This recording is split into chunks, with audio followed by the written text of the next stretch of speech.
Let's start with disruptive disorders. In fact, this is the commonest group. Patients will come for this. I don't know how much or many of us will come with ADHD mild cases unless they are very, very grossly disturbed. But conduct disorder is something which you will see very, very common in your practice. So what are the three main? Attention deficit hyperactive disorder. Okay, and the three main characteristic symptoms are impulsivity, inattention and motor hyperactivity. So they are very restless. If they'll come to your room, they'll be moving around. They won't sit in one place at all. And they have very, very poor attention span. They cannot concentrate. So they may be very intelligent, but because of their inattentiveness and they are moving around, it becomes very, very difficult for them to sit in one place. And so they also have problems in their education and scholastic. So it is not only seen in children but also in adults. It's a very common, and now more and more people are. And then there are three main types: predominantly inattentive, predominantly hyperactive impulsive, or a combined form. So it manifests differently as the person develops. So when you see as a toddler, it will be different. When you grow up, it becomes different. And generally they believe it is congenital and lifelong, which is good for us. Because once you think it is congenital and lifelong, it means they have no treatment. They have treatment like Ritalin. Some of them use antipsychotic drugs. They have this methylphenidate, or they have advice. Some drugs which will really calm their hyperactivity and make them little calmer. But they personally believe there is no treatment, it is symptomatic. But let me tell you, we have excellent result in this in homeopathy. Excellent result. In fact, this is one area where you can prove to them that we have very, very good results. So in general, during childhood and early adolescence, the symptoms of as they grow up, that means as the child grows up, generally the hyperactivity gets controlled. But an impulsivity also becomes a little better, but inattention continues to remain.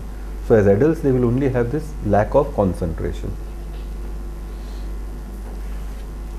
And also it affects, because of this, their social skills are affected, and the general adaptation also is affected. And because of this, because they don't fall into the normal group, many of them have developed other disorders, psychiatric disorders. Like for example, because of this, if you are doing some work, let's say you put me for music and I am not interested in music, and every time I go, everybody sings well and I am singing completely out of tune. After some time I will tell I don't want to go for the class.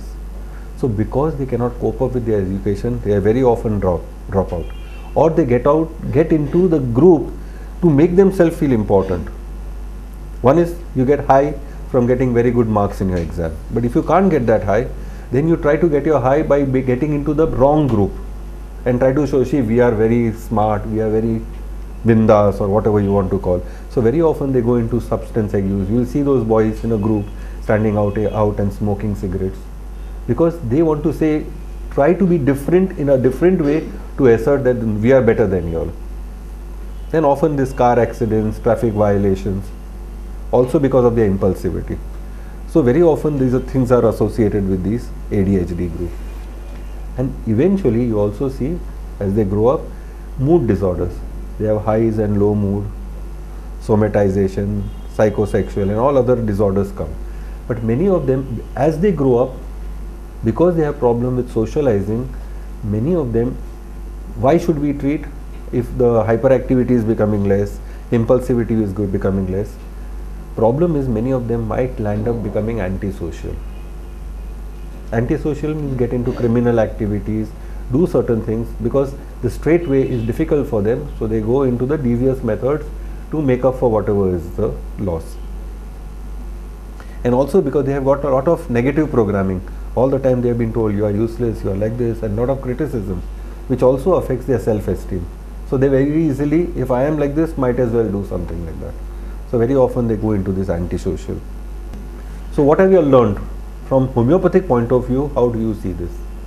Attention deficit hyperactivity. Any idea homeopathically what you will see?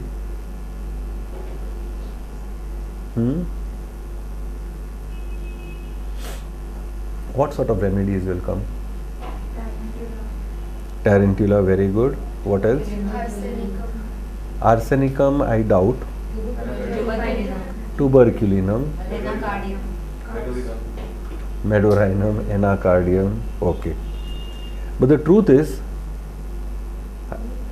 anacardium also I have doubt, but can be possibly coming. You have to remember one thing, that generally people who are very restless fall into the miasm which is beyond psychosis. So many of them, like when we say tarantula, tarantula is also tubercular miasm, right? Then you say tuberculinum. So when you say tuberculinum, remember this is a nosode. So most of the tubercular remedies are the ones which you will see in this case. Most of the tubercular cases. So you will see something like, phos element will be very, very strong in this. Phosphorus. Tarantula might be very, very common. Even tuberculinum is very, very common. Calcarea, phos. Carcinosin may come, we'll show some cases. Carcinosin may come, but not always come. Like so I said, anacardium possibly will come. Arsenicum also is a cancer miasm. Natrum. Natrum by itself will not cause. Natrum is the one, I don't know how you see natrum. Natrum is the one, it's a mineral kingdom. Basically the feeling is they don't have enough sense of identity. So they are very much, they will follow whatever the mother says. Follow whatever the mother says. Mother says do this, they will do this. They want to depend on other for their own ideas. And they'll be very indecisive, but there'll be no restlessness. In fact, restlessness is not there. So if you go into the periodic table, the remedies which you might get are on the right side of the periodic table. Phosphorus, oxygen, nitrogen. Generally, I don't know how much you all know about nitrogen and oxygen. Oxygen is one remedy which is very, very, very common in ADHD. You all only know about nitricums. But now we have to, as we develop our homeopathy and our skills, why not just nitrogen? If there's a patient with nitricum, why not just oxygen? Why always borax? Why not boron? So we have to have more and more specification. In those days there was not so much of specification when we came.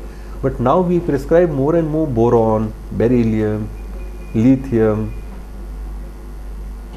nitrogen, oxygen, and both nitrogen and oxygen have their own specificity. In my opinion, nitrogen is very, very, it is just above phosphorus if you see in the periodic table, and it is very tubercular.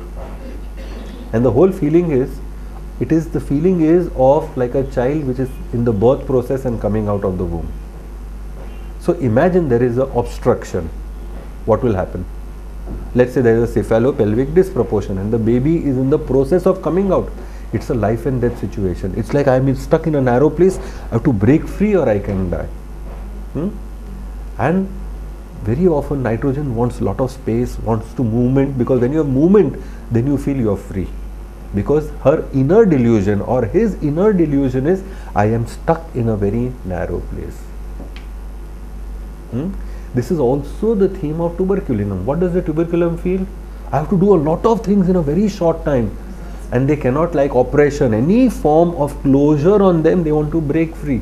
So remedies which want freedom, want space, want movement, these are the ones. And oxygen also is similar. And oxygen also, it is even stronger hyperactive than even nitrogen. I will not go too much into, because I don't know what method you all are using. We have so many methods. Generally, like in medical college, after you finish your MBBS, then you decide whether you want to go for gynec, pediatric, psychiatry, surgery, whatever. I think now what has happened is there are so many specializations in homeopathy. After you have finished your